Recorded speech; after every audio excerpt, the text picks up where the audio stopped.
जय जोहार, नमस्कार। दैनिक छत्तीसगढ़ चैनल देख रहे हैं आप और छत्तीसगढ़ प्रदेश की आज की सभी प्रमुख बड़ी खबरों को एक एक करके हम आपको विस्तार से बताएंगे। इससे पहले अगर आप छत्तीसगढ़ प्रदेश के हैं, छत्तीसगढ़ समाचार ठीक इसी प्रकार रोजाना देखना चाहते हैं तो नीचे लाल कलर का सब्सक्राइब बटन दिया है, जिसे दबाकर इस चैनल को आपको सब्सक्राइब कर लेना है। सबसे पहली बड़ी खबर से शुरुआत करें। छत्तीसगढ़ में निकाय चुनाव का रिजल्ट आ गया है, यानी कि शहरी सरकारों का जनादेश आ गया है। भिलाई रिसाली नगर निगम में कब्जा हुआ है कांग्रेस का, जबकि चरौदा बीरगांव नगर निगम में 2 सीट से कांग्रेस चूक गई है। बात करें 211 वार्डों में कांग्रेस एक तरफा जीती है, जबकि 92 वार्डों में बीजेपी ने अपनी जीत हासिल की है। 52 वार्डों में अन्य की जीत हुई है, जबकि 2 वार्डों के परिणाम आना अब भी बाकी है। छत्तीसगढ़ के 2 नगर निगम, 5 नगर पालिका और 6 नगर पंचायत के चुनाव में कांग्रेस ने अपनी बम्पर जीत दर्ज की है। इसमें बीरगांव नगर निगम, चरौदा नगर निगम और जामुल नगर पालिका को छोड़कर बाकी सभी में कांग्रेस ने पूर्ण बहुमत हासिल कर लिया है, यानी कि अब उनका मेयर या तो अध्यक्ष निर्विरोध रूप से चुना जाएगा। कोरिया जिले के दोनों नगर पालिका सीट बैकुंठपुर और शिवपुर चर्चा में भी कांग्रेस ने अपनी जीत हासिल की है। बीरगांव की बात करें रायपुर के, तो यहाँ पर किसी भी को बहुमत नहीं मिल पाया है। रायपुर के बीरगांव नगर निगम में कांग्रेस 2 सीट से बहुमत आनी चूक गई है। इसके अलावा दुर्ग के 2 निगमों पर भी कांग्रेस का कब्जा हुआ है, जबकि एक में सबसे बड़ी पार्टी हुई है। इसके अलावा खैरागढ़ में विवाद के बाद बराबरी पर बीजेपी और कांग्रेस नजर आई है। बस्तर में भी कांग्रेस का परचम ही लहराया है, जबकि बेमेतरा का मारो भी भाजपा के हाथों से फिसल गया है। रायगढ़ के सारंगगढ़ में भी 11 वार्ड में कांग्रेस को जीत मिली है। उपचुनाव में भी यहां पर कांग्रेस का दबदबा रहा है।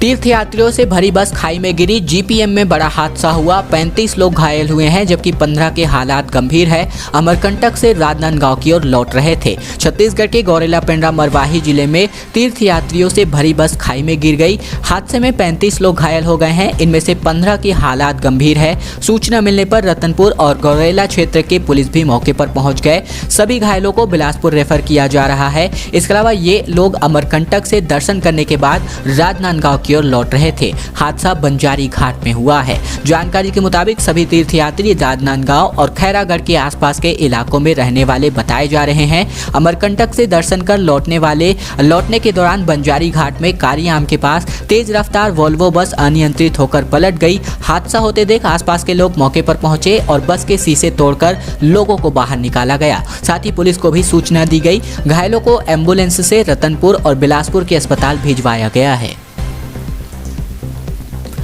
केंद्र सरकार को चेतावनी सामने आ रही है। एसटी विधेयक पास नहीं होने पर छत्तीसगढ़ में रेल रोकेंगे आदिवासी। दरअसल आदिवासी होते हुए भी अनुसूचित जनजाति के 12 समाजों के लाखों आदिवासी अपने संवैधानिक अधिकारों से वंचित हैं। इनका ना तो सरकारी योजनाओं का लाभ मिल पा रहा है और ना ही स्कूल शिक्षा, उच्च शिक्षा के मेडिकल, साथ ही इंजीनियरिंग, प्रबंधन, लॉ और साइंस जैसे कोर्स में प्रवेश मिल पा रहा है। इसके अलावा पंच, सरपंच, पार्षद, विधायक और सांसद जैसे राजनीतिक पदों पर आरक्षण के लाभ से ये लोग वंचित हो जा रहे हैं। संवैधानिक अधिकारों से वंचित समाज इन लोगों ने सरकार के खिलाफ मोर्चा खोल दिया है। इन लोगों ने दिल्ली के जंतर मंतर पर 6 दिन पहले 1 दिवसीय धरना प्रदर्शन किया और रेल रोको आंदोलन की चेतावनी दी है। राज्यसभा सांसद फूलोदेवी नेताम, छाया वर्मा, विधायक राम कुमार यादव ने धरना प्रदर्शन का समर्थन किया है। इस अवसर पर सवरा समाज के संरक्षक जयदेव भोई ने केंद्र सरकार को चेतावनी दी है कि लोकसभा के आगामी सत्र में यदि एसटी संशोधन विधेयक 2021 पास नहीं हुआ तो छत्तीसगढ़ में रेल रोको आंदोलन किया जाएगा। भर्ती के लिए परीक्षाओं की तिथियां घोषित हो गई हैं। छत्तीसगढ़ स्टेट पावर कंपनी में 3707 पदों पर भर्ती परीक्षा 5 से लेकर 14 जनवरी के बीच होने वाली है। दरअसल बात करें छत्तीसगढ़ स्टेट पावर कंपनी में 3707 पदों की भर्ती के लिए परीक्षाओं की तिथियों की घोषणा कर दी गई है। जूनियर इंजीनियर एवं डेटा एंट्री ऑपरेटर की ऑनलाइन भर्ती परीक्षा 5 से लेकर के 14 जनवरी तक होने वाली है। अभ्यर्थियों को 23 दिसंबर से प्रवेश पत्र उनके ईमेल एवं आईडी पर भेजे जाएंगे। इसी तरह परिचालक यानी कि लाइन के लिए दस्तावेजों का सत्यापन, यानी कि जिसका रिजल्ट अभी फिलहाल हाल ही में आया है, इनके लिए दस्तावेजों का सत्यापन एवं शारीरिक दक्षता परीक्षा यानी कि फिजिकल टेस्ट जो है 18 जनवरी से होने वाला है। शारीरिक दक्षता परीक्षा के लिए कट ऑफ मार्क्स यानी कि न्यूनतम मार्क्स के आधार पर डाक से बुलावा पत्र भेजे जा रहे हैं। इसकी सूची वेबसाइट cspc.co.in पर भी अपलोड कर दी गई है। पावर होल्डिंग कंपनी के ईडी मनोज खरे के मुताबिक जूनियर इंजीनियर के 307 पदों के लिए लगभग 42,000 आवेदक तथा डेटा एंट्री ऑपरेटर के 400 पदों के लिए 88,000 आवेदन आए हुए हैं। पूरे छत्तीसगढ़ में शीतलहर की स्थिति निर्मित हो गई है। जसपुर का पारा 0 डिग्री तो वहीं नवा रायपुर में बर्फ जम गई है। लाभांडी में पारा 6 डिग्री के आसपास है। दरअसल छत्तीसगढ़ के गठन के बाद संभवतः पहली बार इस बार की कड़ाके की ठंड सर्दी की वजह से नवा रायपुर के आउटर इलाकों में सुबह घास और पत्तों पर ओस जम गई है। लाभांडी स्थित कृषि विज्ञान केंद्र में वेधशाला में सुबह का तापमान 6 डिग्री सेल्सियस दर्ज किया गया, जो शिमला के बराबर है। लेकिन नवा रायपुर के सुदूर क्षेत्रों में तापमान 2 डिग्री के आसपास हो जाने के संकेत मिले हैं। इसलिए बुधवार को यहां सुबह मैदानों पर बर्फ की चादर नजर आई है। फूल पत्तों पर भी सूर्योदय के बाद तक ओस की बूंदें बर्फ बनी हुई दिखाई दी हैं। सिर्फ रायपुर पर ही नहीं बल्कि पूरा प्रदेश कड़ाके की सर्दी की चपेट में है। तो वहीं बलरामपुर में रात का तापमान 2.8 डिग्री के आसपास पहुंच गया है। इसके अलावा समूचा छत्तीसगढ़ पिछले 3 दिनों से शीतलहर की चपेट में है। पहाड़ी व मैदानी इलाकों में कड़ाके की ठंड पड़ रही है। सरगुजा व बस्तर संभाग के कई स्थानों पर ओस जम रही है। इसके अलावा शिमला जैसी ठंड छत्तीसगढ़ में महसूस की जा रही है। आज ठंड कम होगी। इसके अलावा यहाँ पर सेहत का ध्यान रखने के लिए अलर्ट भी जारी किया गया है।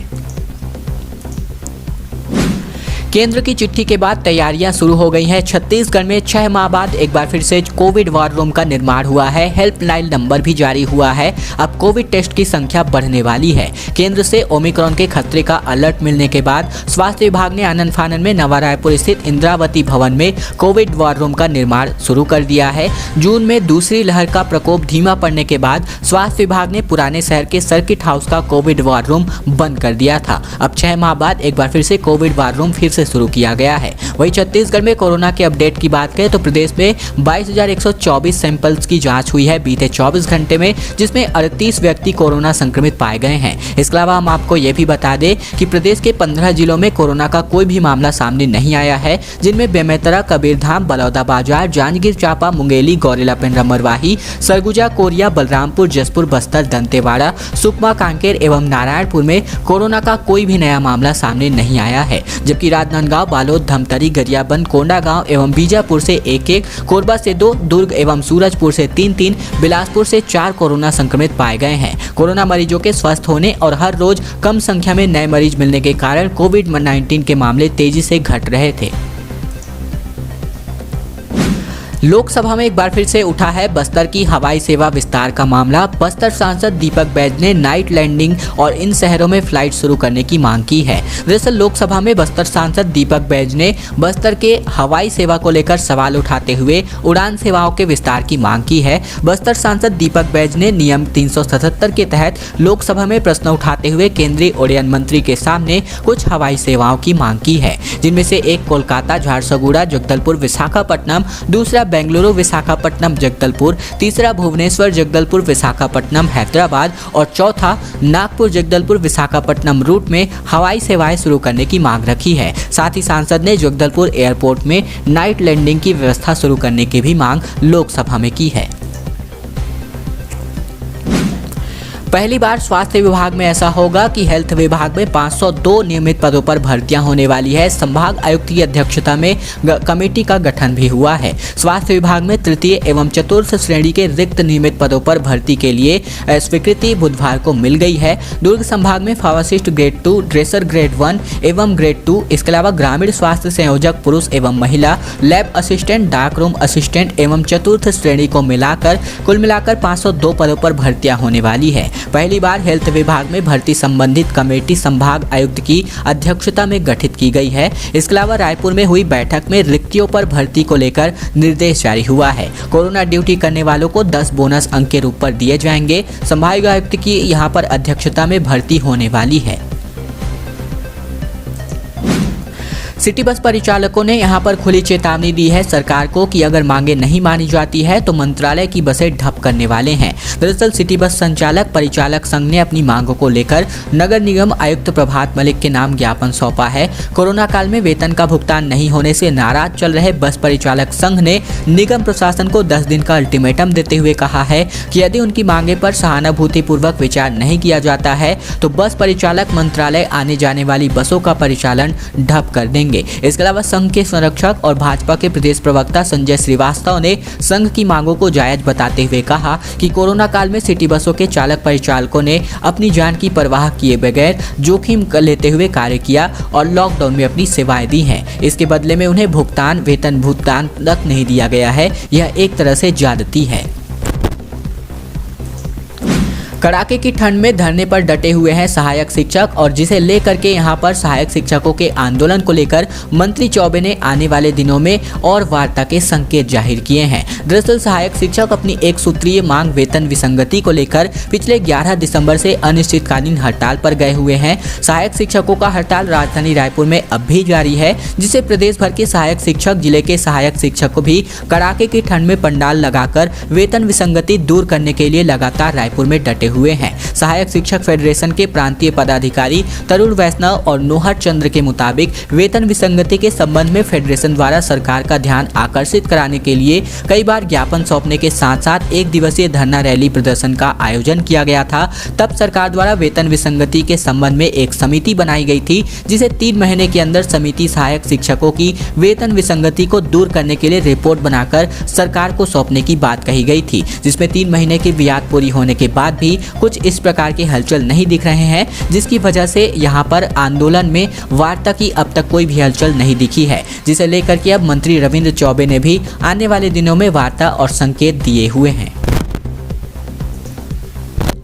और अब खबर पीसीसी चीफ मोहन मरकाम बोले अच्छे काम का अच्छा नतीजा। निकाय चुनाव के रिजल्ट आने के बाद अब कांग्रेस में जीत का जश्न मनाया जा रहा है। धर्मलाल कौशिक ने कहा कि ईवीएम से अगर चुनाव होता तो भाजपा मजबूत होती। चुनाव परिणामों पर नेताओं का तर्क यहाँ पर सामने आ रहा है अलग अलग। दरअसल निकाय चुनाव के नतीजे आ रहे हैं और कुछ एक जगहों को छोड़ा जाए तो ज्यादातर जगहों पर कांग्रेस का झंडा बुलंद हुआ है। ऐसे में हर इलाके में अपनी बढ़त को देखकर कांग्रेस के नेता जश्न मनाने रायपुर राजीव भवन पहुंच गए। प्रदेश अध्यक्ष मोहन मरकाम ने नेताओं को बधाई दी। इसके अलावा दूसरी तरफ कमजोर पड़ी सियासी स्थिति को लेकर भाजपा नेता धर्मलाल कौशिक का बयान सामने आया है। कौशिक ने कहा कि पूरा चुनाव सत्ता का दुरुपयोग करते हुए किया गया है। आखिरी के 2 दिन में धन बल का इस्तेमाल किया गया है। हमारे प्रत्याशी कहीं 1 वोट से तो कहीं 2 वोट से हार रहे हैं। इससे पता चलता है कि गड़बड़ी कहाँ की गई है। चुनाव में ईवीएम का प्रयोग कराते तो भाजपा की स्थिति मजबूत होती, ये जानते थे, इसीलिए बैलेट पेपर का इस्तेमाल किया।